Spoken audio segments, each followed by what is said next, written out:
for maybe the first time in the Miami Heat's historic second half. Head coach Erik Spoelstra didn't have an answer. His team had just completed the league's first rise from being 13 games below .500, it was 19 under in this case, back to an even 41-41. The Heat, who were 11-30 at the midway point of the 2016-17 season, had secured their 30th victory since Jan. 17, a feat bettered only by the superpower Golden State Warriors. But none of it mattered, or rather, none of it changed the fact Miami's season-ending 110-102 win over the Washington Wizards was just that, a season-ender, by way of a 2-1 season series loss to the Chicago Bulls, decided way back during a December 10 matchup in which Josh McRoberts and Derek Williams both logged 22-plus minutes. The Heat had seen their playoff ticket ripped out of their hands. "It just doesn't feel right," Spoelstra said during an emotional post-game session in which he struggled for nearly 15 minutes to find explanations that never came. "It doesn't feel like the basketball gods shine down on us. Quote, "This feels like a loss in the finals. The way we've been going for the last 3 months." That's how emotional it is in the locker room. Most tears were kept behind closed doors, but a few made their way into the media sessions. The finality of the season carried more weight than the typical curtain drop, because it came so suddenly and, on several levels, unexpectedly. But maybe this ending was never supposed to make sense. The entire story never did. The Heat played the full season without the team's highest-paid player and lone proven star, Chris Bosh, whose present and future with the club were wiped out by another battle with blood clots. Miami's highest-profile prospect, Justice Winslow, last suited up on deck 30, when the Heat sported an abysmal 10-24 mark, and he suffered a shoulder injury that ended his run. Miami's only hope was to rally around a roster that essentially consisted of a series of restoration projects. Every player had been devalued at one point or, in most cases, more, in his basketball career, and a lot of them spent the year under the microscope with contracts set to expire upon its conclusion. It seemed if the Heat were going to grow anything organically, it would be a few weeds sprouting up between cracks in the pavement.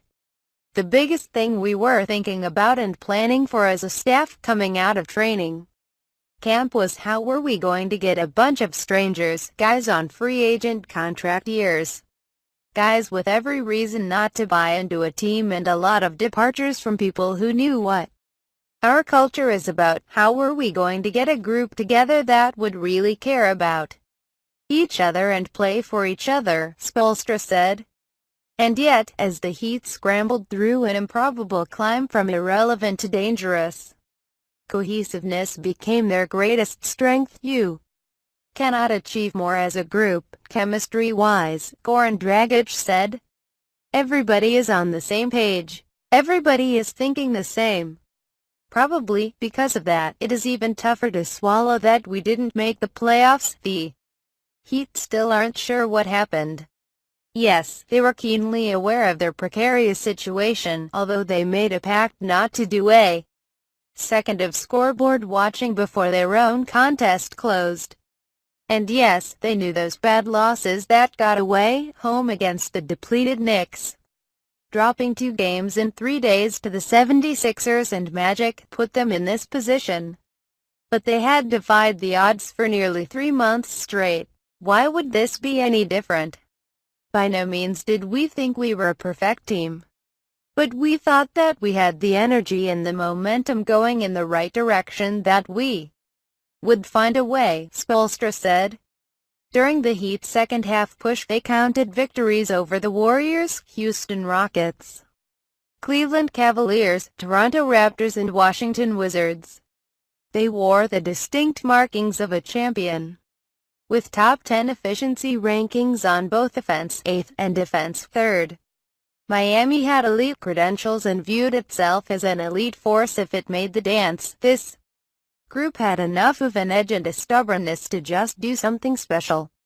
Hassan Whiteside said, "It didn't matter who we would have been going up against. We would have felt like we had a great chance to win it," Josh Richardson echoed. "So, that definitely sucks knowing that if we would have faced Boston, it would be a tough series, a 7-game series," Dragic said. "Is that machismo talking? Perhaps. The Heat were never the same once they lost Dion Waiters to a severe ankle sprain." And he acknowledged even if he was able to return, he would have dealt with discomfort until the off-season. But there's no way to know for sure. This much is clear: no Eastern Conference team played better basketball over the last 3 months. That the true significance of that fact will never show makes it tough to process the information. "It just feels so off right now," Spoelstra said. "It feels like we could do some damage in that postseason. I feel like we could be playing for a while." Instead, the Heat are embarking on a premature vacation, left only with considerably worse draft lottery odds than when they began this ascent. That's not to suggest this was a meaningless feat. The Heat made history, validated Spoelstra's coaching genius in the eyes of any remaining doubters, and saw franchise pillars like Whiteside, Dragic, Richardson and Tyler Johnson prove they can help carry this team to something great. But there still isn't a definite superstar on the roster, nor any foolproof ways to acquire one. And this run was keyed by several players with uncertain futures. Waiters, James Johnson, Willie Reed and Wayne Ellington could all reach free agency. "We might not ever play together again with this group," Richardson said. "We were actually talking about it. It's tough knowing that going into this off-season, but it's a business at the end of the day. That business may keep the basketball world from ever figuring out what this team was or what it could have been. I just wish we had a little bit more time," Reed said. The 2016-17 Heat were at times abysmal and dominant, rarely anything in between. They proved the success of Miami's culture, but also muddled its path to a top-tier prospect to form with it. They could have been a handful and then some in the postseason, but they never secured their invitation. So, maybe the takeaway from all of this is no takeaway at all. It might not move the needle much in one direction or the other if the positives cancel out the negatives. But here's what we know: a mishmash band of misfits brought excitement and intrigue to a season that appeared for months it would be devoid of both. That means something, even if it's nothing more than a wild 3-month ride. I have been on some championship teams, but for me this was probably the most fun team I have had the opportunity to play on," Udonis Haslem said.